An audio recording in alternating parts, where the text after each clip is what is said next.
E a primeira pergunta que eu coloco para Ricardo e depois para Iracema responder e vão se apresentar é: quais são os principais desafios da saúde mental na atualidade? Então, Ricardo, seja bem-vindo, Iracema, seja bem-vinda, Priscila, seja bem-vinda, e está contigo a palavra, Ricardo.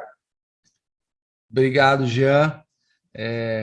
Antes de qualquer coisa, quero agradecer muito o convite, a oportunidade de poder conhecer pessoas para além daqui onde eu estou, porque eu estou no estado de São Paulo.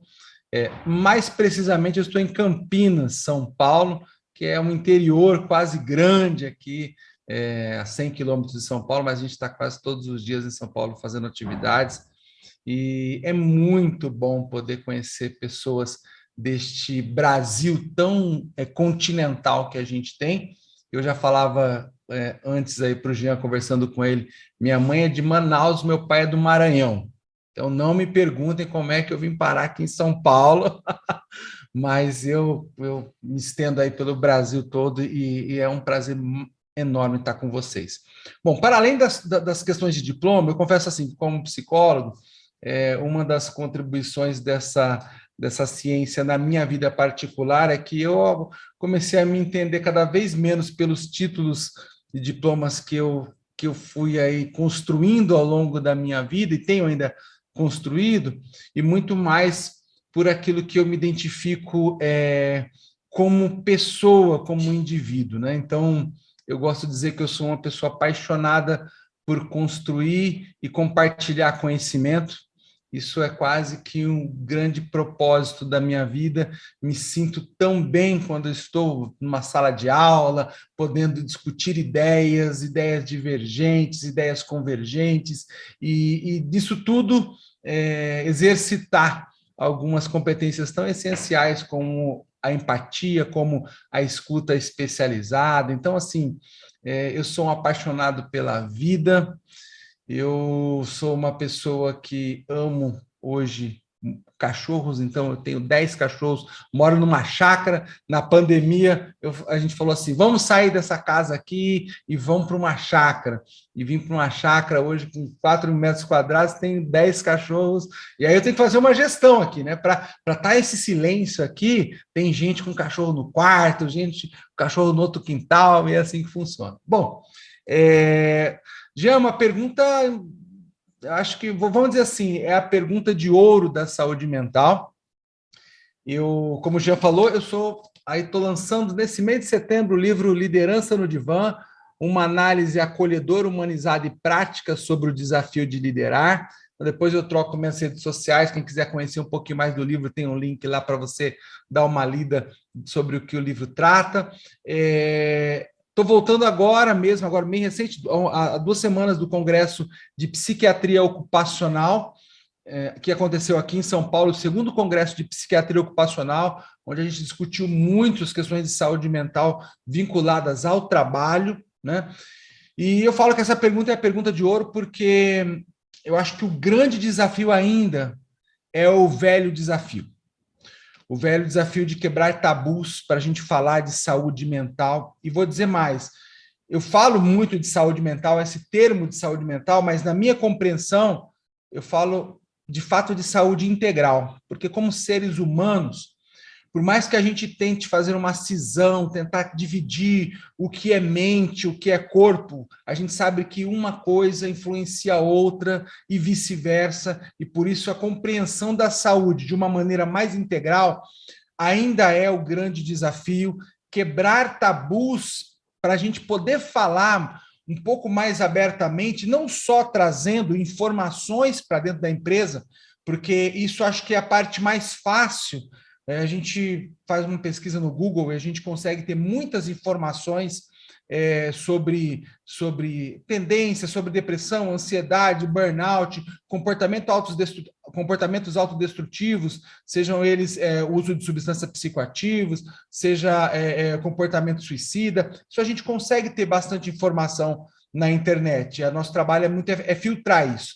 Mas eu digo, para além dessas informações, o desafio é como é que a gente envolve a alta gestão para que a gente consiga construir projetos e programas que sejam consistentes, pensando nessa saúde integral. Um exemplo muito fácil que eu posso dar aqui, pensando nesse desafio, é que a gente ainda pensa, eu falo a gente, estou generalizando, porque com certeza tem muitas empresas aí no Mato Grosso, como tem aqui em São Paulo, que têm ampliado já sua consciência acerca desse tema.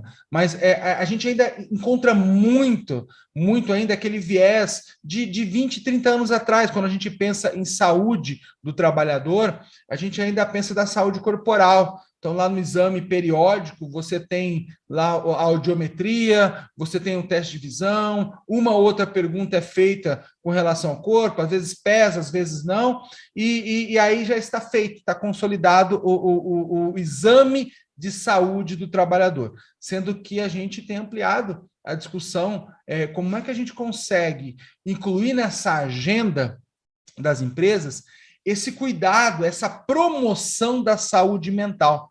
Não só a intervenção, mas a promoção da saúde mental e da saúde integral como um todo. Então, o grande desafio, na minha opinião, ainda é a gente quebrar os tabus, ainda é a gente ainda estar localizado em conseguirmos entrar nas empresas para mostrar que cuidar de saúde mental é cuidar da saúde do trabalhador como um todo, e isso traz, sim, benefícios, não só para o clima organizacional, mas também para os resultados das equipes e das empresas, pensando em segurança psicológica, pensando em promoção da saúde como um todo.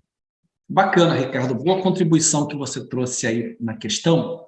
E aí, passando para a Iracema, a mesma pergunta: quais são os principais desafios da saúde mental na atualidade, na tua visão, Iracema? E antes de você responder, se apresente para nós também. E seja bem-vinda ao nosso encontro aqui. Obrigada. É uma alegria estar aqui com você. Agradeço imensamente o convite. Assim, eu trabalho nessa área de educação corporativa há 13 anos, né? Trabalho só com coaching, não sou consultora, não sou psicóloga, então eu amo estudar o comportamento humano, já tem anos que eu faço isso, assim, daqui a pouco eu respondo a pergunta, né? Mas terminando de falar quem eu sou, para quem não me conhece, eu sou Iracema, sou mãe de 3 jovens adultos, Ariel, Alec e Alana, 24, 27 e 29. Eu não ganhei do Ricardo, ele ganhou de mim. Eu tenho 7 cachorros, o sushi acabou de chegar, e 2 gatos. Então, eu estou beirando pau a pau. E eu nasci em Nova York, para quem não me conhece, né? E com o pequeno detalhe, só pequeno, né, gente? Aquele pequeno detalhe que eu fui registrada em Alto Araguaia, uma currutela aqui do Mato Grosso. Mas... Brincadeira, Ricardo, eu sou de Alto Araguaia, eu brinco que eu nasci em Nova York só para parecer que eu sou chique. Né? É uma quebrada, assim. Brincadeira, eu sou de Alto Araguaia, gente. Sou mato-grossense, por isso que eu trabalho com educação corporativa, porque tem, sim, vou pegar a carona do que o Ricardo falou, porque ele trouxe questões realmente significativas e eu só vou buscar ampliar, né? O desafio maior sempre, né, nas empresas é equilibrar cuidado, né, o acolher e o desafiar. Né? Eu tenho andado por empresas grandes, né, gigantes, e as pessoas estão dispostas, estão buscando esse caminho, mas ainda existe o desafio, né? E eu fico muito feliz de ver o caminhar dos RHs, porque eles estão conseguindo, sabe, promover inteligência emocional, saúde mental, saúde integral, cuidados, né, relações, mas ainda precisa de muito, né? Nesse pós-pandêmico que a gente está, eu tenho visto, assim, encontrado muitas pessoas à flor da pele, sabe, pedindo ajuda, buscando ajuda, e eu tenho repetido incessantemente: se cuide, sabe, a gente ainda está saindo de um apertão coletivo global, então, assim, nós todos estamos chacoalhados, né? Foi um chacoalhão coletivo, e as empresas estão, assim, correndo, né, literalmente correndo atrás de algo que se fazia a passos mais lentos antes da pandemia, mas já estava acontecendo, porque eu dou aula de inteligência emocional já tem 13 anos que eu falo sobre isso. Então, assim, tem um interesse, né? Mas, como sempre, o maior desafio, gente, é a gente conseguir olhar para a gente, né? Então, assim, a empresa conseguir olhar para ela integralmente, e o Ricardo trouxe muito bem que precisa começar lá de cima, né, das hierarquias maiores, mas ela olhar para ela de uma forma integral também, para daí conseguir olhar para todas as pessoas, né? É o desafio, porque eles querem olhar para baixo, mas eles não olham para o lado e não olham para cima, né? Venho falando incessantemente. É importantíssimo a gente conseguir equilibrar esses olhares. Muito bom, Iracema. E até nessa questão do equilíbrio, a gente traz a segunda questão proposta dentro do tema, que é como não adoecer na correria do dia a dia.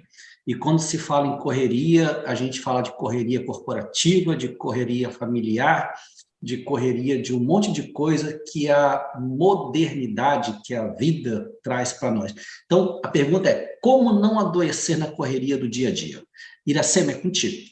E aí eu passo para o Ricardo. Já, olha, recentemente, eu vou te falar de alguma coisa que você também estudou, e que depois você vai até resgatar na sua apostila lá, a questão do sim absoluto, que o nosso grande mestre Rand falou lá na formação do ICI. Quanto mais eu consigo entrar em contato com o que realmente tem significado, né, tem valor para mim, os meus sims absolutos, o que eu não negocio, mais eu consigo colocar limites no mundo, né? Quanto mais dúvida eu tenho de mim, quanto mais, porque assim, uma coisa alimenta a outra. Quanto mais eu corro, mais eu duvido de mim. Quanto mais eu corro, eu faço as escolhas mais superficiais. Quanto mais eu faço escolhas superficiais, mais eu adoeço. Então, assim, eu consegui buscar esses sims inegociáveis, fortalecendo o pilar interior, eu consigo trazer mais equilíbrio, porque, assim, não é fácil, tá? Não é fácil colocar limite fora.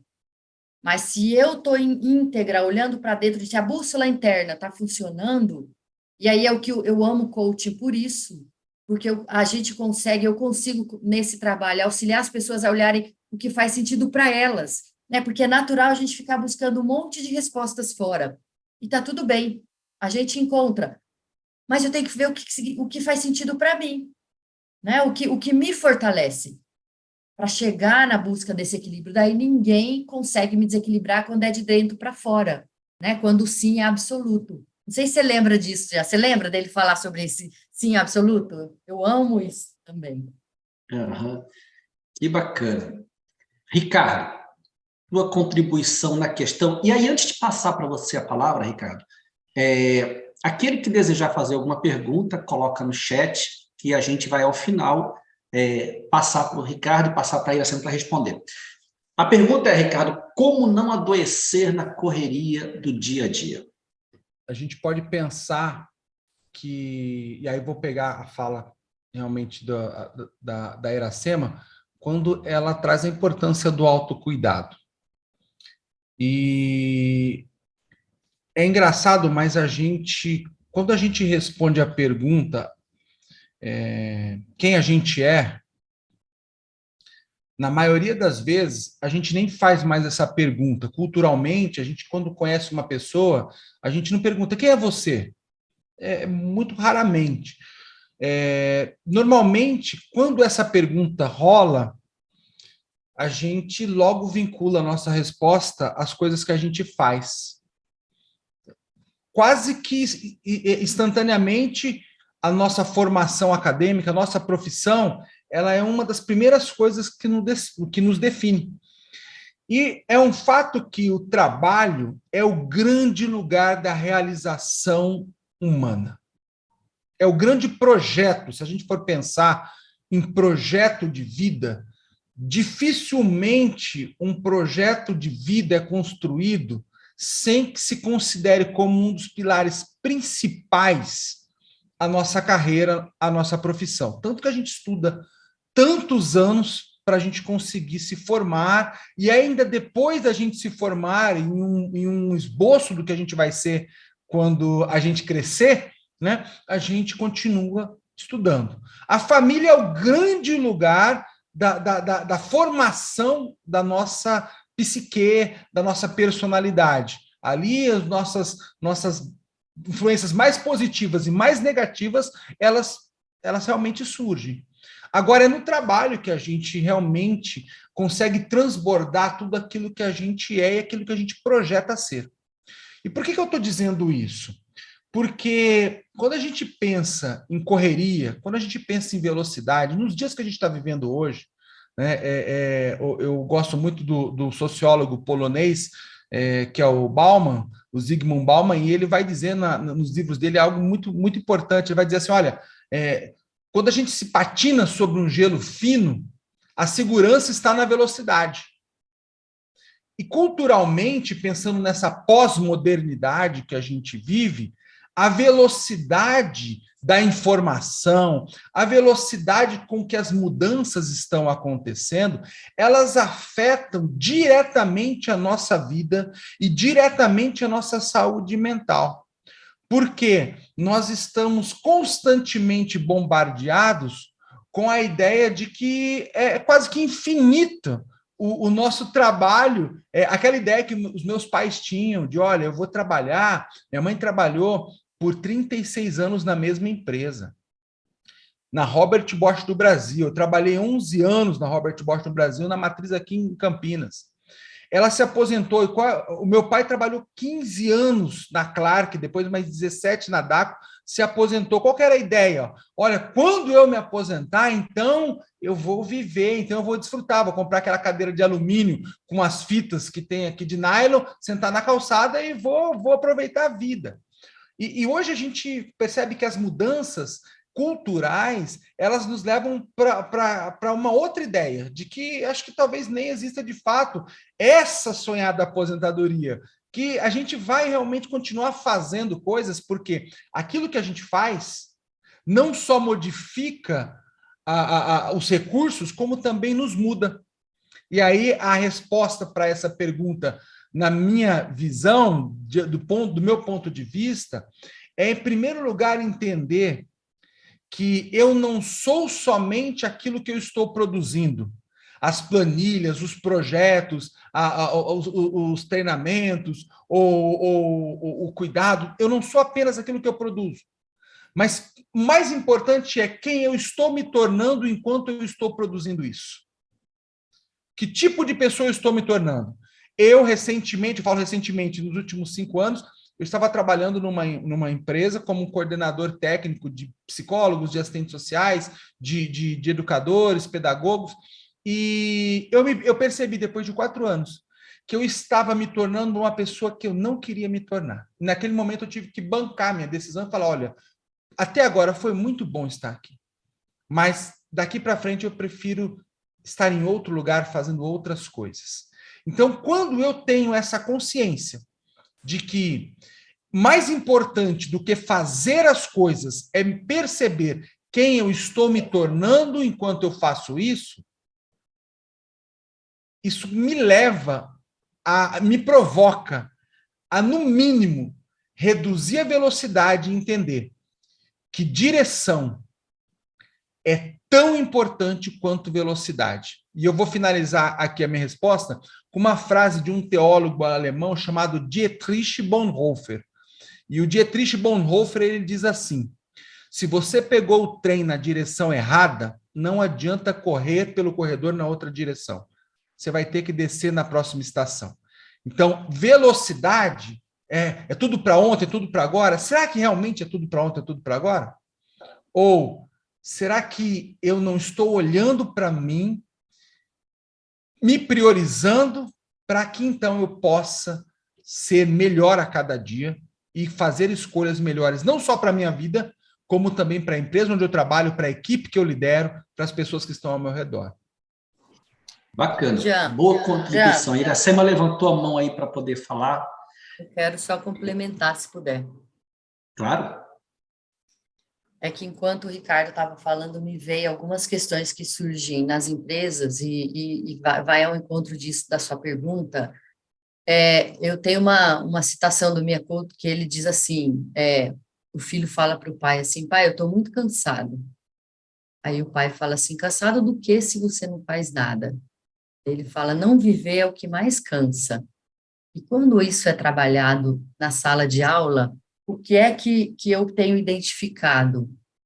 A fonte das escolhas ainda estão nos pais. Quando meu autoconhecimento está baixo, então não importa se eu tenha 45, 55, 65, eu ainda estou repetindo escolhas dos meus pais. E isso começa a ficar muito pesado, isso começa a desgastar, isso começa a cansar, sabe? Então, quanto mais rápido eu consigo identificar o que é meu, o que é dos meus pais, e fazer a escolha, não, isso eu quero, isso eu não quero, mas eu consigo diminuir esse ritmo, né, que o Ricardo trouxe, diminuir essa correria, né, e a coisa fazer sentido para mim, eu conseguir organizar essa direção. É isso que eu queria só complementar. Até porque, a Iracema falou algo incrível. Até porque a gente está com a agenda lotada não significa que a gente é produtivo. Com certeza. Às vezes a gente é um tarefeiro que só está ali cumprindo tarefas, e tem um livro muito legal que fala sobre essa velocidade da informação, é O Cérebro no Século XXI. Não lembro exatamente o livro, depois eu coloco aqui, compartilho com vocês. Mas a autora diz assim, a velocidade da informação compromete a capacidade do pensamento crítico. Quer dizer, a gente só fica ali como tarefeiro. Se antes, na indústria, o pessoal só ficava apertando o botão, muitas vezes a gente está ali só cumprindo tarefas e não percebe que muitas vezes a gente nem consegue questionar. Será que é o melhor caminho? Será que não é? Como a Iracema falou, será que essas expectativas são minhas mesmo? Será que isso que eu estou fazendo hoje é meu mesmo? Ou será que vem dos meus pais? Será que é do relógio social? É outro? Então, isso é fundamental. Quando eu fiz uma vez um retiro com o... Ele escreveu participou daquele documentário, que agora me fugiu o nome dele, enfim. Ele trouxe uma coisa super importante, que a gente precisa, o tempo todo, a gente poderia ficar exercitando, que é o que eu quero quando eu quero. Uhum. A gente ficar repetindo essa pergunta, o que eu quero quando eu quero, para ver o que é meu, sabe? Se faz sentido para mim, se essa resposta é minha. O que eu quero quando eu quero? Mark Schutz, ele fez aquele documentário... Ai, depois eu lembro o nome, eu passo para vocês, que várias pessoas falavam, mas daí isso, Jean, quanto mais eu consigo aproximar essa resposta como minha, né, de mim, mais eu consigo colocar limite no fora. Porque, como o Ricardo falou, antes era apertar botão, hoje a mudou, mas mesmo assim, as questões ainda estão no sistema, sabe? Estão em sistemas que estão só se repetindo, sabe? Então, por isso que é tão importante esse autoconhecimento. Legal. Jean, tem uma pergunta aí no chat. Tá, eu vou fazer a leitura aqui das 5 perguntas que a gente tem, e aí a gente vai para a pergunta dos chats. Então, assim, a pergunta que foi feita é como não adoecer na correria do dia a dia? E a resposta que veio, ela veio no sentido mais das escolhas, mais no sentido existencial, mais do eu profundo, mais do self. Ok. A próxima pergunta parece que é parecida, mas não é, que é aqui, ó. Quais atividades... Aí agora está falando de uma coisa mais pragmática, mais do fazer do dia a dia, que a pessoa pode fazer para cuidar da sua saúde mental. Então, começou com o Ricardo, a segunda foi a Iracema, e agora o Ricardo de novo na terceira questão. É mais no fazer. O que a gente pode fazer no dia a dia para cuidar da saúde mental? Tá. Vou chamar de modo pausa. E o modo pausa, o que eu estou querendo dizer com o modo pausa? É quanto, de fato, durante o dia, a gente consegue se desconectar, ter momentos de descompressão emocional, para que a gente possa estar presente naquilo que a gente está fazendo. Então, pensando nesse aparelhinho aqui que a gente carrega, que praticamente hoje é uma extensão da nossa mão, né? Que prometeu para a gente que a gente ia ser livre, que a gente ia conseguir se conectar com o mundo inteiro, e que a gente percebeu que hoje a gente está tão próximo de quem está longe e se afasta de quem está do lado. Quanto de prático a gente consegue, em primeiro lugar, eliminar as distrações, Jean? E o celular, infelizmente, ele é uma fonte de distração. Não só isso, o celular é uma fonte de produção de angústias. Até porque, se você está conectado no Instagram, no LinkedIn, no Facebook, e você tem sua mídia social ali ativa, e você para um pouquinho do seu tempo para ir lá, dar uma xeretada na timeline, a grande probabilidade de você encontrar o ideal de vida estampado enquanto você está trabalhando é muito grande. E aí vem aquela sensação de, puxa, a vida do outro, olha o que ele está fazendo, olha essa foto dessa viagem, olha a foto desse carro, ou olha o que ele está fazendo, que é como eu queria ter a vida dele, a vida do outro.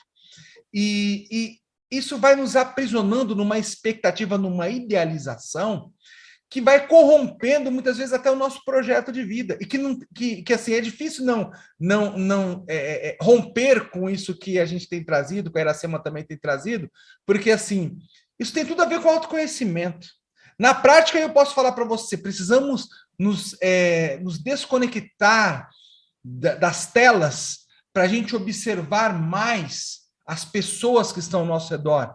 Estar presente durante uma refeição é um desafio, porque muitas vezes a gente está ali comendo e não está nem degustando do que a gente está fazendo, porque a gente já está na expectativa e na ansiedade das próximas tarefas, ou a gente já não está ali, a gente está no Instagram, a gente está na projeção do que o outro está fazendo, a gente não quer perder as informações, parece que a qualquer momento, se a gente perder algo tão importante que está passando ali no celular, a gente vai perder algo da nossa vida. Então, pensando num desafio prático para a nossa vida, para o nosso cotidiano, a gente precisa se desintoxicar um pouco dessas telas. A gente precisa deixar um pouco de lado isso e estar mais presente em tudo que a gente está fazendo, seja uma refeição, seja estar presente com os filhos, seja estar presente estudando, seja estar presente trabalhando.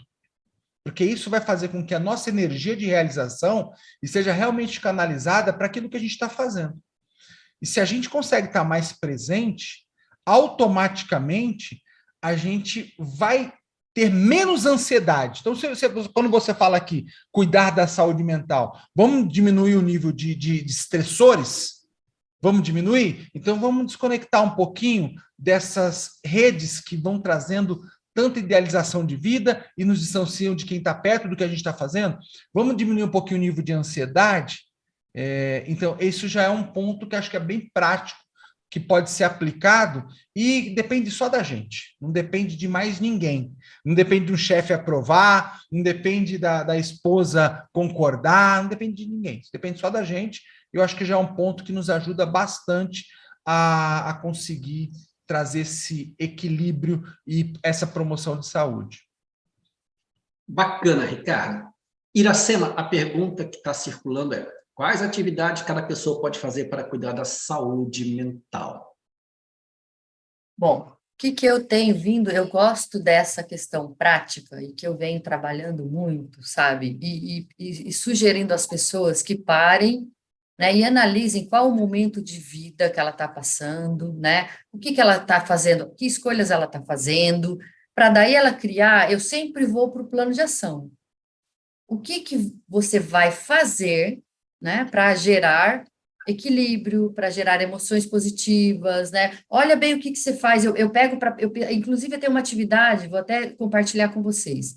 Uma atividade que é você listar a sua agenda por uma semana, o horário, o que você está fazendo para você ter um raio-x do seu momento, sabe? O que você está fazendo, o que você está priorizando, para sair do pensamento mágico. Qual é o pensamento mágico? Amanhã eu começo. Segunda-feira eu começo, sabe? E aí a gente acaba priorizando sem perceber e vai em direção aqui, o que trouxe do celular, né? Da distração. Se a gente está se distraindo, é por alguma razão. Eu tento trazer consciência para o momento de vida. Qual é a sua idade, né? Quais são as suas escolhas agora? O que é importante para você? Qual é o seu plano de ação que faz sentido para você, né? Eu sempre digo, felicidade exige plano de ação. E eu concordo muito, sabe? E eu sempre trago, porque assim, a gente passa muito tempo no trabalho.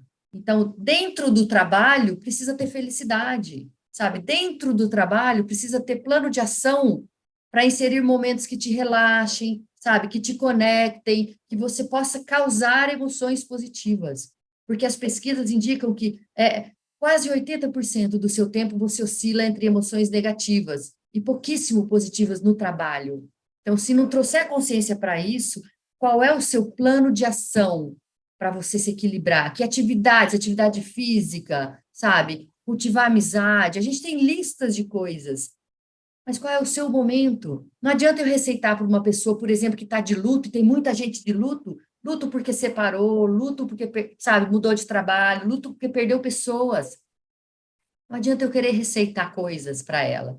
Precisa entender qual é o seu momento, né? Que momento que você está vivendo, o que faz sentido para você? A gente precisa trazer e fortalecer, eu falo muito isso, tenho falado muito isso, a responsabilidade, que é a habilidade de resposta para a sua vida, sabe? O que você tem feito para se fazer feliz?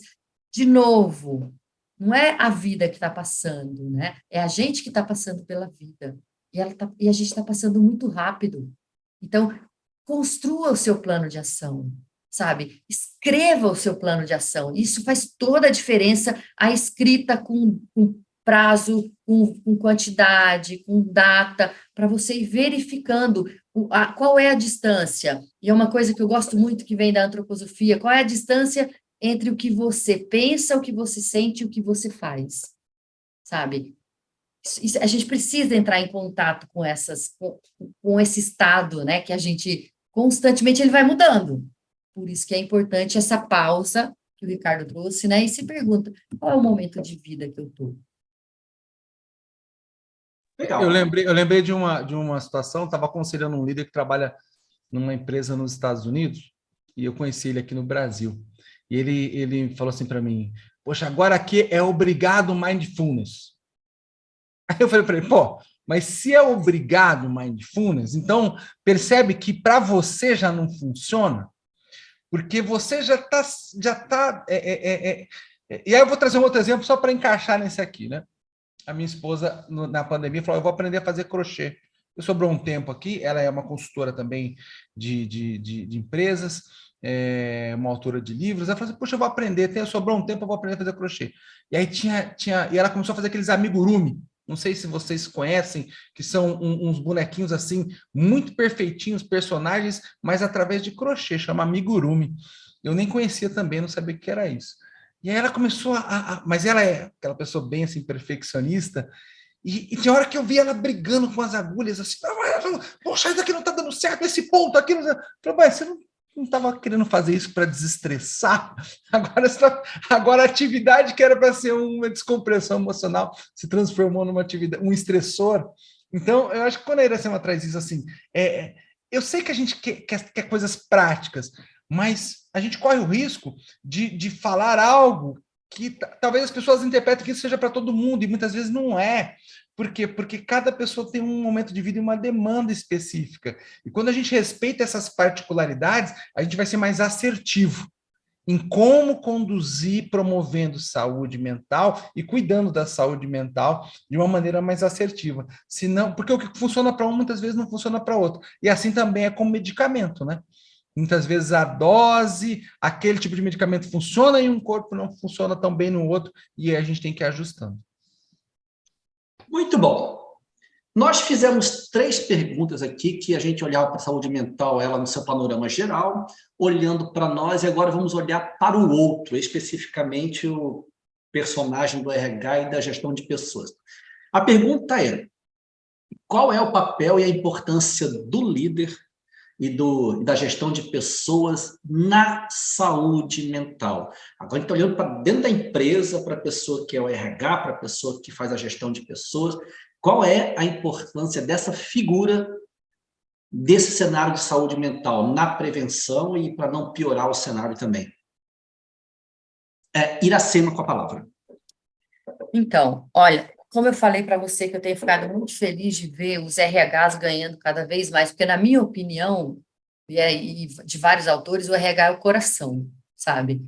É o coração das empresas. Então, assim, ele deveria, em algumas empresas ele já consegue fazer isso, dar esses caminhos, né? Olha, aqui está precisando disso, vamos chamar essa pessoa, vamos trazer essa pessoa, vamos trabalhar isso, porque são duas coisas, né, Jean? O RH e o líder, né? Exato. O líder, ele cada vez mais ele está se tornando consciente que assim, ele vai direcionando essa vela. Ninguém aceita mais do faz o que eu falo e não, né, não faz o que eu faço. Ninguém mais aceita mais isso. Então, o líder está percebendo que ele vai dando tom, né? Ele vai dando tom para a equipe, ele vai dando tom para as relações, ele vai dando tom para esse cuidar ou não das pessoas. E o RH tem papel fundamental, fundamental, porque é ele que tem esse olhar treinado, né? Treina, estudou, né? Sabe os caminhos, se enxerga, consegue identificar as necessidades, para daí saber quem buscar, saber que tipo de ajuda buscar. Então, eu tenho reforçado cada vez mais para esses RHs. Gente, vamos trabalhar esse posicionamento, né? Vamos fortalecer a comunicação, porque vocês são fundamentais, sabe? Vocês são fundamentais nessas empresas. São vocês, sabe, que estão levando a cura para as empresas. Porque a cura, gente, é o equilíbrio. Só que cada empresa é um ser. Cada empresa tem uma necessidade, e só quem está dentro, esses RHs, que conseguem nos dar esse direcionamento, sabe? E aí faz toda a diferença na velocidade com que eu consigo realizar os trabalhos dentro da empresa, porque daí eu consigo chegar mais rápido ao que realmente importa, porque o RH consegue ter esse papel, sabe, de decisor. Ah, mas ele assim, você está louca, sabe? Que empresa que RH tem papel de decisor? Não é o decisor óbvio, direto. Sabe aquele aluno na sala de aula que às vezes a gente se enganava e falava assim, fulano que é o líder? É nada. O líder é aquele que está bem quietinho ali atrás, sabe? Fala uma coisinha aqui, uma coisinha ali e vai dando os direcionamentos. Na minha concepção, os RHs têm esse papel e estão fazendo já em algumas empresas, né? De dar esse encaminhamento e direcionamento. E ajudar esse líder, é claro. Muito bom, Iracema. Ricardo, a pergunta ainda é a mesma. Qual é o papel e a importância do líder da gestão de pessoas na saúde mental? Tá. Olha, Jean, pessoal aqui, nesse ponto, o meu lugar de fala é de uma pessoa que liderou e lidera desde os 19 anos. Eu fui promovido a supervisor na Robert Bosch com 19 anos de idade, não tinha noção do que era liderança.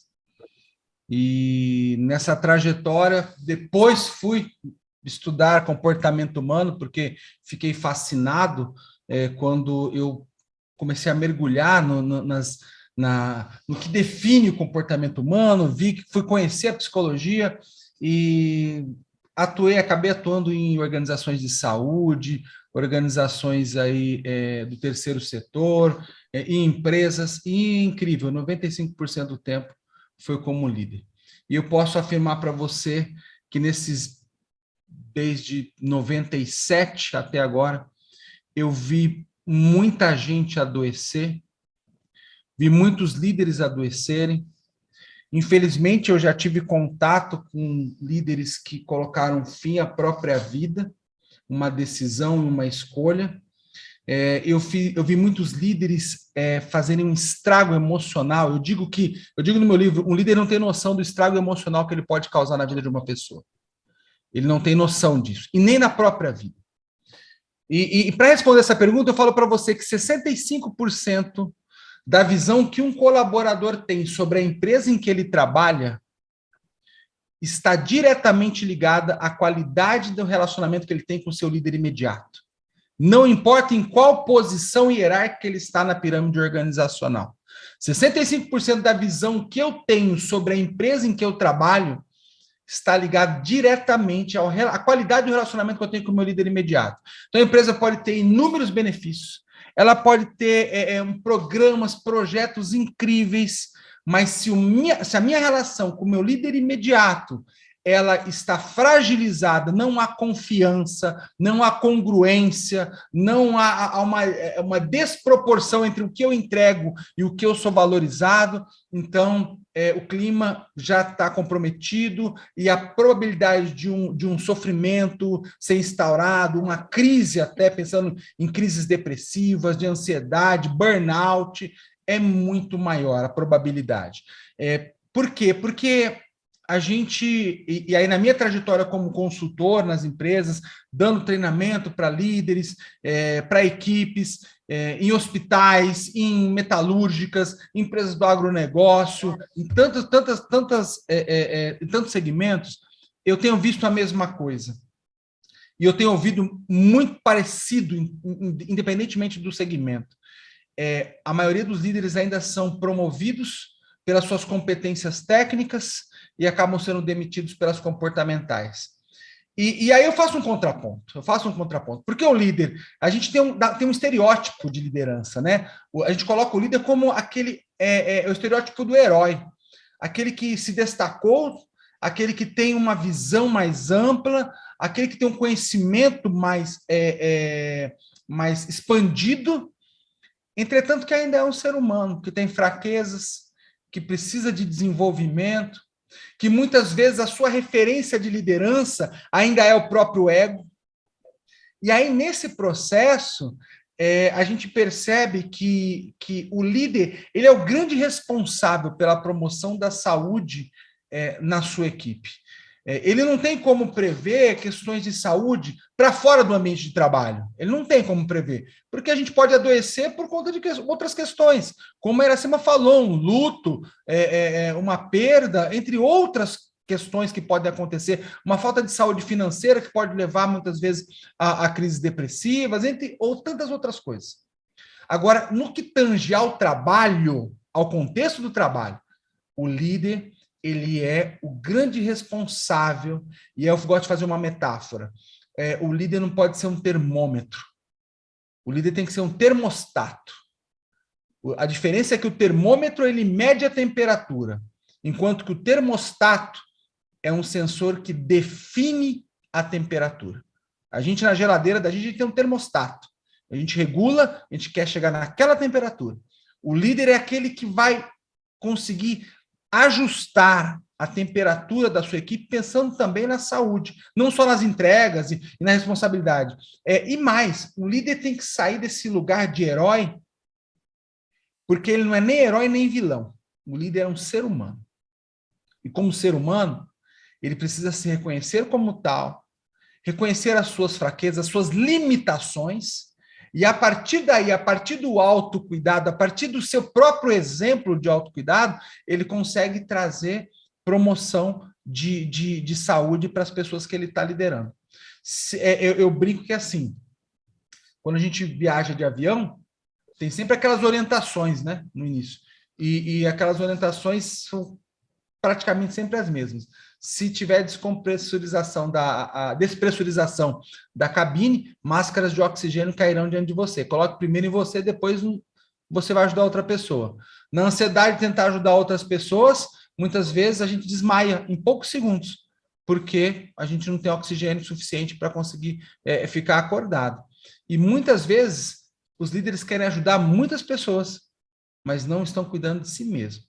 Então, pensando nessa pergunta, com certeza, o líder, na minha trajetória, por aquilo que eu já vivi até hoje, nesses 20 anos aí de vida profissional formal, eu posso dizer que o líder é esse grande responsável. E aí, voltando só para eu finalizar e completar a ideia de que o líder é promovido porque ele é muito bom tecnicamente, ele é um excelente vendedor, agora ele se transforma num gestor de vendedores.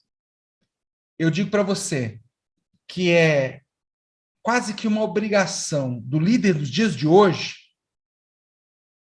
começar a estudar sobre o comportamento humano. Esse foi um dos objetivos de eu escrever o livro. Poxa, o que determina o comportamento humano? Os líderes precisam saber minimamente, porque senão a gente vai entrando nos viés. A neurociência diz que é isso, a psicologia diz que é isso, a filosofia diz que é aquilo. Então, o que determina o comportamento humano? Como seres humanos, somos seres biopsicossocial. Então, a gente precisa entender minimamente, o líder precisa entender minimamente de comportamento humano para que ele possa entender sobre o outro. E aí sim começar a se desenvolver, cuidar de si para cuidar dos demais. Legal. Nós estamos assim no limite do tempo e a gente tem perguntas no chat aqui ainda que eu vou colocar para vocês. Registrando aqui que tiveram alguns bons elogios de pessoas que ficaram felizes de rever a Iracema, tá? E fizeram alguns elogios para ti, uma professora muito querida, muito benquista aqui, com alguns alunos aqui. Então, a Shirlene pergunta o seguinte: vocês conseguem falar sobre o impacto positivo ou negativo da volta ao trabalho da forma presencial? Quais fatores poderão impactar positivo ou negativo na mudança prevista para muitas empresas na volta ao trabalho presencial? E ela quer saber dos impactos. Nós tínhamos uma jornada de trabalho totalmente presencial, veio a pandemia, mexeu nisso, tivemos que, na marra, aprender a produzir no online, nem sei se aprendemos ou não, e agora estamos de volta. Então, na visão de vocês, qual é o impacto positivo e negativo desse retorno? Como foi o Ricardo que falou? Vou passar para a Iracema.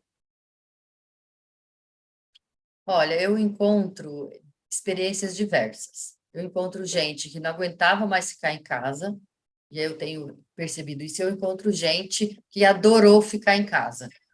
Então, a questão, de novo, volta, né, para essa treinamento e essa conscientização da responsabilidade, né? O quanto é possível estar em casa. Eu conversei com um gestor de uma empresa gigante, ele falou que a gente está vendo é assim, o que é possível fazer de casa, ter home office, e quem quer, porque não adianta você, né, transformar uma função em home office e algumas pessoas não querem, elas gostam do presencial, porque o dilema tá aí, Jean, né? Teve muita separação, muita criançada doente, né? Porque foi todo mundo para casa. Então, as empresas ainda estão nessa avaliação, né? Do que foi bom, o que não foi bom. Tem empresa que não vai voltar presencial, tem empresa que não vai para o online, depende da natureza do negócio, sabe?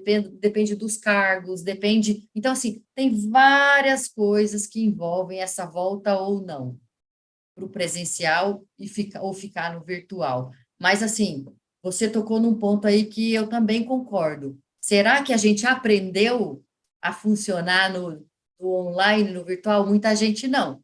Essa é o que eu enxergo. Muita gente não precisa, a gente é um ser de contato. A gente precisa de contato, sabe? A gente precisa esfregar no outro. Então, assim, de novo, é esse equilíbrio. Tem sido, por exemplo, gente, eu vou dar um exemplo para vocês de uma coisa que eu estou amando ser virtual. Briefing. Imagina você ter, eu fico pensando, gente, eu tenho que dirigir 1 hora para fazer briefing, faço briefing online, gente, está tudo bem, está ótimo, maravilhoso. Então, eu amei fazer briefing online. Então, não precisa mais, sabe? Então, assim, isso eu gostei. Então, se tem Me coisas que foram identifico, me identifico.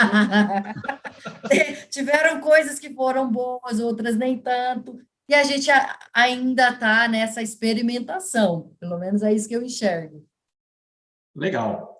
Ricardo, a tua contribuição na questão. Só um ponto assim, fantástico, Iracema, fantástico. Imaginei eu aqui tendo que ir para São Paulo muitas vezes para fazer reunião de briefing. Eu falei, meu Deus, aquele trânsito.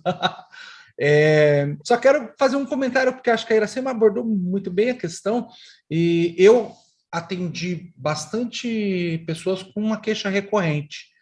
No início, o pessoal falou, puxa, que maravilha, eu consigo fazer as coisas de casa, em 1 minuto eu estou tomando café, estou de pijama e logo já liguei, estou plugado aqui. Acontece que acho que a gente tem desafios com relação a algumas legislações, porque a agenda de casa misturada com a demanda pessoal, misturado com a demanda profissional, fez muitas pessoas perceberem que o home office, depois de um tempo, ele transforma a casa num home tudo. E nós, como pessoas, como seres humanos, a gente precisa de alguns rituais. Tá? Um dos rituais que era importante para algumas pessoas, né, que eu atendi, que eu percebi isso, era a ida e o retorno para casa. Aquela queixa de, puxa, eu fico 40 minutos aqui para chegar em casa. depois ele percebeu que aqueles 40 minutos eram fundamentais para ele se desligar das demandas do trabalho e conseguir chegar em casa de uma maneira mais presente. Quando ele simplesmente desliga o computador e logo, em 1 minuto, já está com a família, ele não conseguia se conectar com as demandas da casa por 1 hora e meia, e muitas vezes a ansiedade de falar, puxa, eu deixei uma coisa para fazer, me sobrou um tempinho aqui entre a janta e o filme com as crianças, eu vou ligar o computador para tentar fazer. E aí se misturou de uma maneira não saudável as demandas do trabalho com as demandas de casa. Então, como a Iracema disse, existem sistemas híbridos, mas cada negócio e cada pessoa vai reagir de uma forma diferente. Então, tem coisas muito positivas que eu acho que tem que ser realmente revistas, como, por exemplo, algumas reuniões que podem acontecer de maneira muito mais pragmática, mais produtiva, sendo de forma online, mas tem coisas que realmente só o presencial vai funcionar, porque nós somos pessoas de convivência. E a gente precisa conviver. A tela é maravilhosa, estou vendo bastante pessoas aqui, conhecendo, mas se a gente tivesse presencial, há uma energia na presença que a tela não substitui. Mais Legal. ou menos, né? Eu estou vendo só 6 aqui, tá? Não queria falar não, pronto, falei. Agora, eu vou passar um desafio para vocês dois. Eu vou fazer a última pergunta e vocês vão ter que dar bons exemplos de gestão de tempo e responder em 1 minuto e meio. A pergunta, no máximo 2. O Ricardo tinha proposto como quinta pergunta aqui o seguinte: o líder como agente de cura. Nós olhamos para o líder, para o RH, como alguém responsável pelo processo de cura dentro das empresas. E o desafio é, quem é que cura esse cara que é esperado que cure todos na empresa? Aí, pegando aqui no chat, a Mayara perguntou o seguinte: a síndrome de burnout geralmente aparece em pessoas cuja profissão é dedicação ao outro. O RH está nesse papel, além de fazer projetos para a melhoria do clima e saúde mental. Como ficam os profissionais dessa área? Quem ele deve procurar dentro da organização? E aí eu complementaria, para curar a si mesmo. Então, Iracema, com a palavra, 1 minuto e meio, passar para o Ricardo, 1 minuto e meio. Não preciso nem disso. Põe a máscara primeiro em você e seja congruente com aquilo que você faz. Pronto, falei. Legal. Ricardo? Perfeito, vou usar os outros 1 minuto da Iracema. Ó, vou colocar aqui assim, ó, no cronômetro aqui, cadê? Aqui. Gente, não, brincadeiras à parte. Olha só, como recursos humanos, eu acho que abrir espaços de escuta especializada é fundamental. Promoção de rodas de conversa só com líderes, porque quando ela fala de burnout, a gente precisaria de um tempinho aqui para a gente falar sobre o burnout de uma maneira mais aprofundada e assertiva. Mas pensando que quando o líder encontra um espaço, um ambiente de escuta, onde ele pode ser ouvido sem que ele se sinta menosprezado, sem que o líder fale assim, não, você é fraco, por isso que você está sentindo isso, sem que ele seja julgado, que ele seja compreendido. Esses espaços de escuta, quando promovido por recursos humanos, eles trazem uma cura coletiva, e eu acho que não é essa autocura, porque, na minha opinião, não existe essa autocura. A gente se cura entre nós, quando a gente pode falar sobre, quando a gente tem um ambiente de segurança psicológica, onde eu posso ser eu mesmo, com as minhas escolhas, e a partir dali eu consigo encontrar essa energia nas pessoas para que eu lide com as minhas angústias da melhor maneira possível. Obrigado. E aí, nós não terminamos ainda, tem o segundo momento desse nosso encontro, onde a Priscila, que teve no Conar Saúde, vai trazer para nós aqui o que ela viu, resumir e falar das tendências de o que está acontecendo no Brasil, no mundo, porque o Conar ele foi um evento internacional, e ela vai trazer para nós. Então, Priscila, a palavra está contigo, seja bem-vinda, se apresente e traga para nós o que tu viu lá. Olá, pessoal, boa noite. Boa noite. Desde já agradeço aí a disponibilidade de todos vocês. A gente sabe que não é fácil estar aqui às 8 da noite, né? Cada um está se sacrificando um pouquinho para estar aqui presente, mas a discussão está sendo extremamente válida, né? Bom, para aqueles que ainda não me conhecem, sou a Priscila, psicóloga, casada, mãe de 2 filhos e 2 cachorros. Estou longe de ganhar de vocês, viu, Ricardo e Iracema? Só tenho 2 aqui em casa. E para mim é um prazer estar aqui falando para vocês. Tá? Vou tentar ser o mais sucinta possível. Preparei uma apresentação, até brinquei com o Jean um pouquinho mais cedo. Eu resumi 8 horas de evento em 8 slides, mas desses 8 slides eu vou tentar correr para a gente não passar em muito do tempo programado, tá bom? Quero agradecer também já aqui a participação aí de alguns integrantes da minha equipe. Estou muito feliz por vê-los aí prestigiando o evento. E estou me sentindo extremamente desafiada por estar aqui falando para vocês depois dessa discussão riquíssima aí entre o Ricardo e a Iracema, e estou me sentindo uma aprendiz sentada aqui nessa cadeira na frente dessa tela, mas vamos lá, fui desafiada e estou aqui para falar um pouquinho para vocês e somar com as contribuições aí que o CONAR 2022, CONAR Saúde, né, trouxe aí como reflexões, tá bom? Eu vou subir aqui rapidamente a apresentação aqui para vocês, tá? Assim que... Jean, vai me sinalizando aí quanto ao tempo, e assim que tiver subido aí na tela, também me avisem. Deixa eu... Já está. Subiu, né? Então, tá bom. Qualquer coisa, fiquem à vontade aí para me sinalizar, tá? Então, estive aí no CONAR no dia 23 de agosto, eu e a Ju, da minha equipe, que está aqui comigo também aí no nosso encontro hoje, tá? O congresso ocorreu em apenas um dia e, para mim, foi muito ruim, porque tinha muito insumo, tinha muito conteúdo, tinha muita coisa a ser discutida, e realmente um dia foi muito pouco. O pessoal estava muito carente, porque assim, a gente veio, como não é novidade para ninguém, nós viemos aí de 2 anos sem encontros presenciais. Então, assim, eu, particularmente, na minha opinião, um dia foi muito pouco para discutir tudo que foi falado lá, tá? Então, acho que o ano que vem tem que ter muito mais tempo aí direcionado para um evento desse porte, tá? Então, qual que foi a ideia do CONAR? O objetivo era realmente compartilhar as melhores estratégias, cases, que contribuam para a saúde corporativa, para a melhoria realmente da saúde corporativa, porque a pandemia, ela trouxe para nós, revelou quanto que a saúde corporativa é fundamental para os negócios, tá?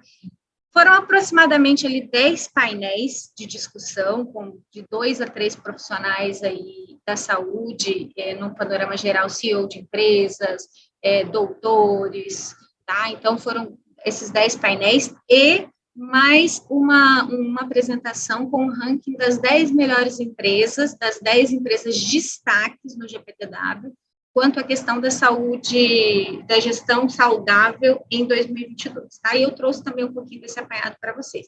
Vou tentar correr, se eu for muito rápido também me sinalizem, tá? Vamos seguindo aí. Então, eu trouxe um pouquinho para vocês de insights das palestras, tá? O que eu trouxe para mim como reflexão, e aí trago para vocês também. O primeiro painel, ele foi um painel onde discutiu a pandemia está indo embora e o impacto da Covid continua. E agora, né? Então, o que mudou e o que ainda vai mudar na gestão estratégica de pessoas, né? E esse é o nosso papel principal dentro desse aporte todo. E aí, trazendo um pouquinho aí com a conexão das falas do Ricardo e da Iracema, eles já falaram tudo, tá? O que eu vou falar que eu vou estar repetindo, porque, assim, os insights deles foram, assim, totalmente atrelados e ligados aos temas que foram tratados ali no CONAR em si. Principalmente a questão 4, tá? Que é qual é o papel e a importância do líder na gestão de pessoas. Gente, isso apareceu em todos os painéis. Qual é o papel do líder nesse processo, tá? Então, qual é a palavra-chave? Qual foi a palavra-chave da primeira palestra? Resiliência. É o ponto onde as empresas têm que se trabalhar com a equipe, têm que se trabalhar com a liderança. Conexão. Para um colaborador estar bem, ter a saúde mental, ter uma qualidade de vida e um bem-estar adequado, ele tem que estar bem com a sua saúde física, a sua saúde emocional, sua saúde social e a sua saúde financeira. Se uma dessas arestas está fora de equilíbrio, o colaborador ali corre o risco de não estar bem, não estar produtivo, não estar focado ali no seu dia a dia. Então, todos os vieses de programas que foram apresentados lá estão embasados nesses 4 pilares, tá? Reforço: saúde física, saúde emocional, saúde social e saúde financeira. Tá?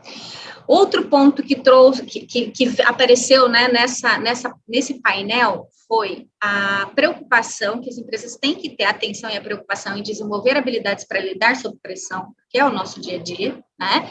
Mas também saber cuidar à volta ao estado normal. E aí entra muito a fala de inteligência emocional, que a Iracema falou um pouquinho mais, né, da experiência dela de anos de aula e tudo mais. Então, assim, isso é um pilar que pode ser trabalhado dentro da inteligência emocional. A pessoa saber lidar sob pressão, mas isso não atrapalhar a saúde emocional dessa pessoa. Então, ao mesmo tempo que ela consegue ter o equilíbrio para lidar, ela saber voltar ao estado normal sem afetar as suas emoções, né? Então, esses foram os 4 pilares, assim, chaves que essa palestra em si, que esse painel trouxe para a discussão, tá? Dando sequência ao segundo painel, qual é o tema, né? O que muda na gestão da saúde com o home office? Então, falou-se bastante aí na fala do Ricardo da Iracema sobre o desafio do home office. Então, no Brasil, nós fomos obrigados a aderir ao home office, mas, na realidade, fora do país, o home office já não é mais novidade. Então, várias profissões, várias empresas têm, né, essa prática, já é realidade o home office. Então, talvez esse processo foi tão difícil e a gente teve que se preparar drasticamente para essa virada de chave, que para nós foi um processo mais dolorido, né? Então, eles trouxeram essa reflexão da realidade fora comparado com como é que foi isso no Brasil, tá? A Márcia, que é a médica, a doutora do Grupo Petrobras, ela trouxe como é que foi a implantação de um projeto chamado 365, que foi um projeto construído a 4 mãos, construção coletiva, entre o comitê implantado, a alta liderança e os colaboradores. Então, foi um projeto construído para pensar na saúde como um todo. Então, foi implantado programas de saúde, programas de atividade físicas, programas de viver melhor, telesaúde, resposta à emergência e criado uma gamificação em saúde. Então, a cada tarefa concluída, tinha um app que a pessoa se atualizava ali e a cada passo que ele dava, ele era pontuado por aquilo. E a empresa criou essa gamificação e, assim, teve uma adesão imensa. Ela mostrou ali, consolidou alguns resultados de ações que foram feitas e que funcionaram. E foi um case muito legal. Acho que vale a pena depois vocês darem uma olhada, que são, assim, dicas fantásticas aí da Márcia, que é a médica responsável aí pelo programa dentro da Petrobras, tá? Outro ponto que ela trouxe para reflexão, que a tendência mundial é o quê? As pessoas não querem que a empresa faça por elas, então, mas sim com elas. E por isso que deu tão certo esse projeto da Petrobras. Por quê? Porque a construção foi coletiva, as pessoas participaram, elas não foram empurradas de goela abaixo. Eles falaram assim, eu participei e eu vou me engajar e eu quero participar disso, porque tem o meu dedinho ali, né? E isso foi fundamental, né, na construção e na implantação desse projeto, tá?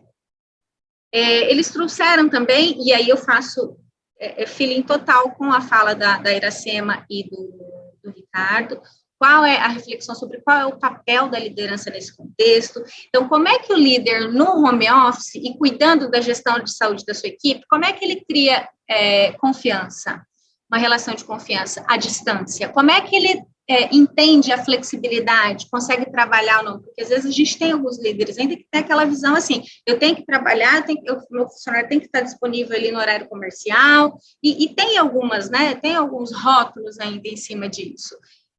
E o líder tem que ser o exemplo, está muito ligado a uma fala de vocês, então eu tenho que ser modelo para mim poder exigir para a minha equipe. E como é que a gente constrói tudo isso de longe? Então, durante a pandemia a gente apanhou muito, né? Eu também, como líder de pessoas, falo que isso aconteceu realmente na prática. A gente foi aprendendo com o dia a dia, com as experiências, enfim.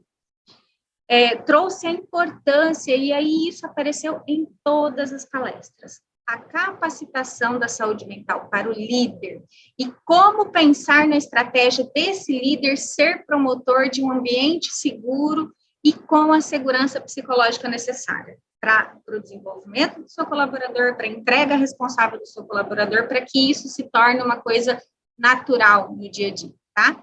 E aí, nessa palestra, eles trouxeram uma sugestão de um livro, que estava muito atrelado com a fala, principalmente do papel do líder nesse processo, tá? Que é a Organização Sem Medo. Eu ainda não conheço, mas já comprei, estou esperando chegar, porque eu acho que é importante a gente continuar aprofundando nesse tema. Como o Jean disse lá no começo, está aí, batendo a nossa porta, está latente, a gente precisa trabalhar muito isso dentro das organizações, tá?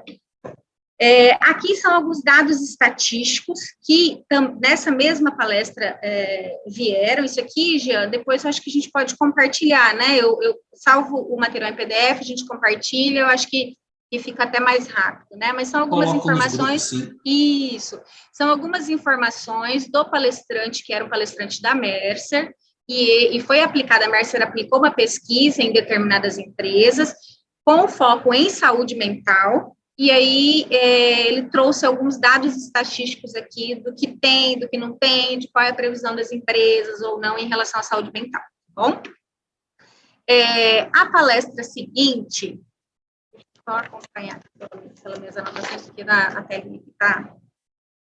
A palestra seguinte, está na hora da saúde mental ganhar a real relevância. Então, trouxe a reflexão de como fazer a promoção, a prevenção e o tratamento, mantendo o foco em pessoas e resultados, né? Então, as empresas têm que continuar com esse olhar voltado para os resultados, mas também ter voltado para as pessoas. Então, qual foi as reflexões? Trabalhar a humanização do líder para ter esse olhar de novo aqui, ó, a importância da liderança no contexto da saúde mental, tá?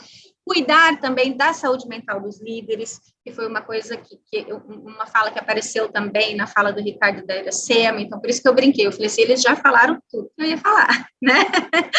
Enfim, criação de workshops e comitês com envolvimento da alta liderança para pensar em ações de bem-estar, porque o que geralmente acontece na prática? Nós, na nossa posição de RH, pensamos nas ações, sugerimos para a nossa alta liderança, a nossa alta liderança valida, a gente vai lá e coloca em prática. Na maioria dos casos não é assim. E eles trazem reflexão para a gente fazer o papel inverso, colocá-los juntos para pensar nas ações. Esse é o processo mais importante. A partir do momento que a gente dá voz, não só para a alta liderança, mas também para os colaboradores, o engajamento é maior. Isso foi uma tecla muito batida em todas as palestras, tá, pessoal? Todas, tá? O diretor da IOB, que foi um dos palestrantes desse painel, ele fez um alerta para o crescimento do burnout. Isso foi uma coisa que a gente já falou aqui hoje também ao longo da noite, né? Então, nós devemos tratar esse tópico com a devida importância, senão nós assistiremos no futuro curto um grande número de afastamentos por este motivo, porque o crescimento está cada dia mais evidente. Então, precisamos tratar realmente a saúde mental com a devida relevância que ela deve ter. Ok? Então, fechando aí esse resumo, o resumo dessa palestra em si. Na sequência, veio uma palestra da empresa DASA, um case, de como é que eles utilizaram a análise de indicadores, o People Analytics, para melhorar o desempenho da gestão de saúde em geral, tá? Então, trouxe a reflexão de pensar na saúde mais do que ofertar apenas um plano médico. É tratar com dados, fatos, com indicadores, com estudos, o que pode fazer, qual é o papel da importância nesse contexto, por que nós devemos se preocupar com a saúde em geral, e foi mapeada aí dentro do contexto e da análise deles, criação de política de saúde, um plano estratégico específico para a saúde, a gestão de indicadores em si, a avaliação e a mensuração dos resultados, e com isso chegar a um plano de ação efetivo para cuidar da gestão de saúde corporativa como um todo dentro do grupo. Tá? Então, eles compartilharam um pouquinho de como é que foi esse processo, desde do início ali, dos estudos, até o mapeamento e a implantação do People Analytics como um todo. Ok? Teve também a oferta, tá? E aí isso foi uma oferta mais com foco comercial, um programa, tá? De saúde, empresa saudável. Lá já houveram a adesão de algumas empresas, então, quando eles levaram essa programação, eles já levaram com dados de algumas outras empresas que já fizeram adesão e participaram desse projeto piloto, né? Então, é um projeto que está disponível no mercado para as empresas que tiverem interesse fazerem adesão de um programa que pensa no escopo 360 de uma empresa saudável. Então, eles trabalharam desde a marca, como é que ia ser o escopo, e aí tem o desdobramento. Esse material também eu compartilho com o Jean e vocês recebem depois aí por e-mail para ficar com as informações. E se quiserem algo mais também, eu estou disponível nos grupos de RH, vocês podem me procurar, eu compartilho. Além do que a gente trouxe aqui como resumo, muito mais informações e insumos do que foi visto lá, fico à disposição de vocês. Então, e aí eu trouxe também um pouquinho da programação técnica, o que está disponível dentro desse projeto para o ano que vem. Então, ano que vem eles já têm um cenário desenhado, as empresas interessadas podem entrar e procurá-los para fazer adesão a esse programa da empresa saudável. Então, mês a mês, eles terão disponíveis ações para implantação e também o suporte da BRH ali para conteúdos dentro da plataforma da BRH, onde vai fazer todo o escopo de treinamento e desenvolvimento desses temas específicos, tá bom? E aí, para mim, a melhor palestra, mas foi a mais rápida, infelizmente, foi a do psiquiatra Pedro. Não sei se todos conhecem, ele é uma figura presente em alguns eventos da BRH, então, assim, a palestra dele foi 15, 20 minutos, mas foi uma das mais leves e das melhores, assim, uma pessoa que a gente se encanta com ele falando sobre como se importar com o outro, tá? Como superar os desafios e encontrar soluções efetivas para pensar nas pessoas, né? E a fala principal dele, assim, que foi o que mais me marcou, é assim, o fato de nós olharmos e nos preocuparmos com o outro, por si só, já gera uma diferença. Então, ele trouxe 2 reflexões, tá? Olhe para o seu time, identifique os sintomas, tenha essa visão, né? Amplie a sua visão e tente identificar dentro do seu time como um líder, identificar sintomas, tenha uma escuta ativa. Às vezes o colaborador pede a fala para nós, e aí você está lá conversando com ele, mas seu computador está ali na frente, você está digitando, seu WhatsApp tocou, você vai pegar, e aí, e muitas vezes a gente ouve o colaborador dessa forma, nós estamos ali ouvindo, mas a nossa escuta não está totalmente centrada naquela pessoa que está na nossa frente. Então, ele trouxe várias reflexões nesse sentido, tá? E quando as empresas vão construir, elas constroem uma cultura, mas será que elas constroem o cuidado? Será que elas constroem o conhecimento como um todo? Então, ele traz essa reflexão. Quando você for pensar em construir cultura, pense também na roda em incluir cuidado, construir conhecimento e juntos esse cenário, esse casamento aí funcionar e realmente a empresa estar atenta aos resultados e também às pessoas, tá? Aí aqui eu trouxe para vocês como é que foi o ranking das 10 melhores empresas, como destaque do GPTW em gestão saudável. Então, foram as 10 primeiras colocadas ali, e aí eu trouxe uma atenção para a primeira e para a segunda. Lá, no momento, foram compartilhados vídeos, né? Foi gravado o vídeo das ações das 3 primeiras empresas. Então, o Banco Bradesco, a Century e a Vivo, né? Mas aí eu trouxe aqui, justamente até pelo tempo, pela fala, as ações que o Bradesco e a primeira e a segunda colocada ali, né? Colocaram como estratégias para gestão saudável, tá? Então, tratando ali em Bradesco, o Bradesco criou um programa com 3 pilares. O pilar em movimento, o pilar saudável e o pilar em equilíbrio. E para cada um desses pilares foram criadas ações, né, para ser trabalhada nesse sentido. Então, promoção e prevenção da saúde, canal exclusivo para atendimento de situações de violência doméstica e de gênero, né, pensando aí na diversidade até também, né? Programas de apoio à maternidade, aquela mãezinha que está lá retornando da licença, com o coração na mão, às vezes tem que ir lá, na maioria das empresas tem que ir no banheiro lá fazer, né, a ordenha do leite, que às vezes começa a incomodar. Então, o Bradesco pensou nesse cenário de ter uma clínica, um ambulatório exclusivo, e lá tem todas essas frentes de apoio, tá? Assim, no vídeo aparece, né, todo esse cenário aí do que foi criado e do que foi ofertado para os colaboradores aí a nível geral, tá?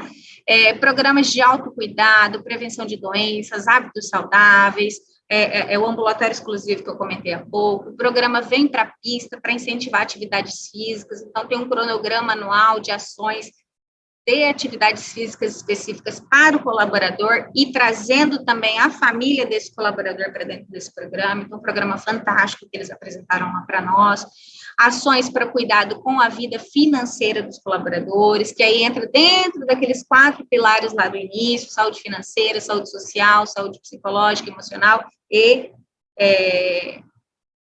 os 4 pilares, vocês lembram lá, né? Acho que eu esqueci de algum aqui, ou repetir. E aí também a Century tem algumas particularidades aí de implantações que eles também fizeram e por isso eles ficaram no segundo lugar. Então, sessões de coaching aos colaboradores, workshops voltados para saúde e bem-estar, programa Fique Bem, yoga e mindfulness, live de atividades físicas, acompanhamento das rotinas de retorno ao trabalho em geral, acompanhamento da família, e os nascimentos, novos integrantes da família, então ter esse apoio mais próximo ali à vida pessoal do colaborador, o colaborador se sentir assistido pela organização e pela empresa que ele trabalha, tá? Então, foram as ações ali que a gente pôde observar ao longo. Jean, vai me sinalizando aí quanto ao tempo. Você consegue finalizar em 5 minutos? Sim, correrei para isso. Beleza. Tá bom.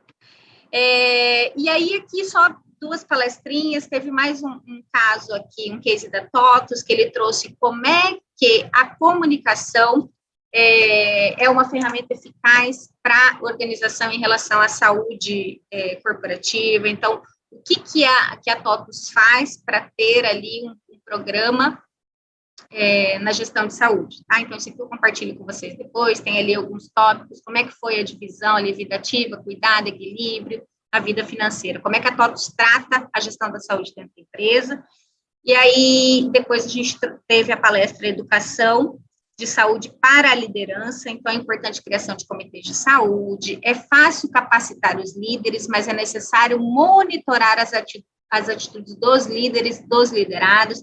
Nessa palestra, um ponto que me chamou muito a atenção é assim, nós precisamos enxergar a saúde no DRE, nos relatórios. Nós precisamos enxergar a saúde como estratégia do negócio, né? E não o planejamento estratégico vem lá só ações de resultados, mas as empresas têm que entenderem que é necessário enxergar a saúde como estratégia do negócio, tá? E outro ponto, é necessário cuidar de mim para eu conseguir cuidar do outro. Então, veio essa reflexão aqui também, tá? E aí, fechando, tá, Jean? Fechando, eu trouxe ali alguns parceiros, empresas que participaram ali, fornecedores, que apresentaram cases, que apresentaram para o mercado a possibilidade de implantação de People Analytics em questão a gestão de saúde, tá? E os principais insights, que, ao meu ver, aqui um resumão de tudo que a gente falou um pouquinho ali, tá? Quais são os pontos de importância e de reflexão que a gente leva para casa para poder refletir e ver o que se aplica dentro da nossa realidade, tá? A importância da telesaúde, isso aí é um fator que diminui custos até de sinistralidade dentro dos nossos planos de saúde, tá? Destaque para a área de benefícios e a importância para as organizações, foi uma área que teve que ter uma ação imediata na pandemia, ofertando aí possibilidades para os colaboradores, então uma área que teve uma expansão muito grande nesse período de pandemia, os cuidados com a saúde mental em geral, a comunicação como ferramenta para a área da saúde, educação e saúde para as lideranças. O líder só vai conseguir cuidar da sua equipe se ele também estiver saudável emocionalmente, tá? Incentivar a alimentação saudável e atividade física, então a criação de programas dentro das empresas é fundamental e é a tendência daqui para frente, tá? Os desperdícios de saúde e como trazer mais sustentabilidade através do People Analytics, flexibilidade, modelo híbrido, é uma realidade, não vai acabar, nós temos que se adaptar e nós temos que agora preparar com assertividade esses passos e esse caminho para esse modelo híbrido. Tá? Saúde é igual a produtividade, então nós temos que pensar com a importância devida, usar as informações disponíveis e a tecnologia a nosso favor. Não adianta espremer em lugares errados que não trarão resultados. O diretor vira para você e fala, vamos cortar isso, vamos cortar aquilo, mas será que é adequado? Então, cabe a nós a reflexão do que podemos economizar para melhorar ali, a gestão de saúde em si. tá? Importância dos indicadores, pequenas ações do dia a dia fazem a diferença, e comunicação e liderança. Se necessário, foque em trabalhos individualizados e personalizados para chegar ao foco definitivo, porque nem todo remédio serve para todo mundo. Então, temos que fazer adaptação ao longo do tempo para conseguir obter os melhores resultados em relação a programas de implantação aí de saúde como um todo. Corri, mas eu acho que eu consegui passar um pouquinho, já estou aberta aí a perguntas, contribuições, caso queira. Priscila, nós estamos assim no limite do tempo. O Ricardo, ele falou que ele ia jantar depois do evento. Lá em São Paulo é 1 hora a mais, coitado. Está até tremo ali. Eu quero fazer uns agradecimentos aqui. Primeiro aos voluntários que ajudaram a construir esse evento. Nós tivemos 36 pessoas presentes aqui, algumas saíram por agora, e eu até comentei com o Ricardo, né?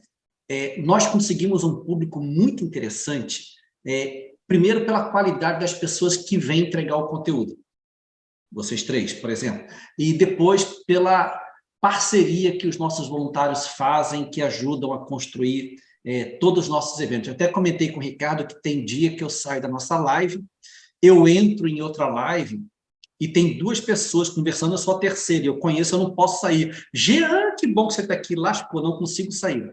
E nós conseguimos ter casa cheia, nossos eventos inteiros. Então, muito obrigado aos voluntários que ajudam a construir.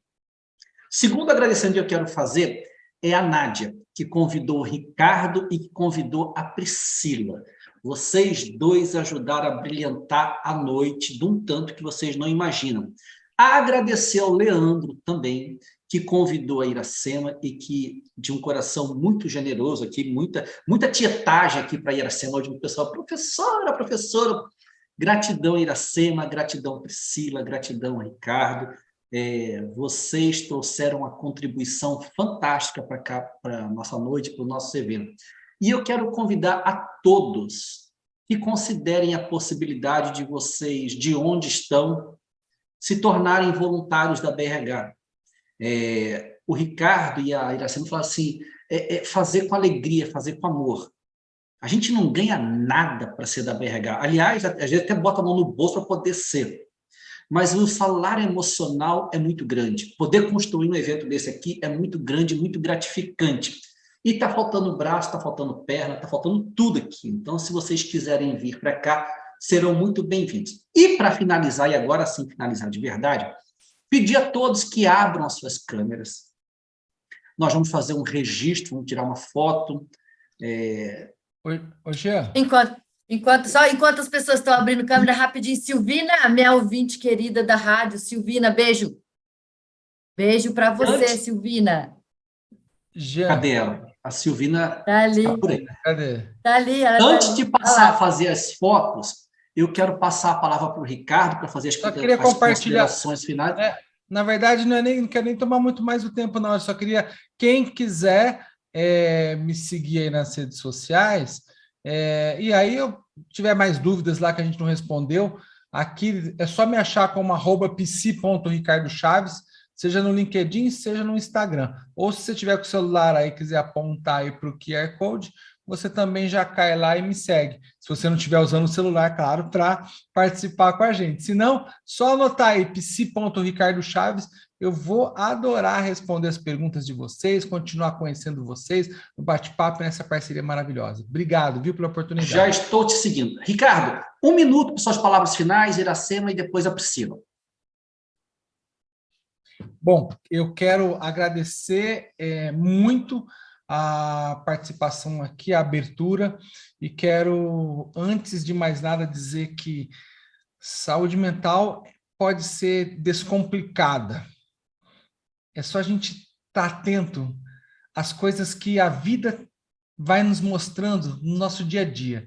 É numa música, é no café da manhã, é numa conversa com uma pessoa, isso vai descomplicando a nossa vida. Mas a gente só vai perceber isso se a gente estiver realmente presente em tudo aquilo que a gente estiver fazendo. Então, que fica essa dica para todos nós aqui, exercitarmos a presença em tudo aquilo que a gente fizer. Eu quero agradecer a honra, né, pelo convite. Eu topo, Jean, ser voluntária da BRH. Nunca ninguém me convidou, então eu topo, super topo estar com vocês, maior alegria. E quem também quiser me acompanhar nas redes sociais, eu sou péssima, você viu? Não tem slide, não tem QR Code, não tenho nada. Eu sou péssima nisso.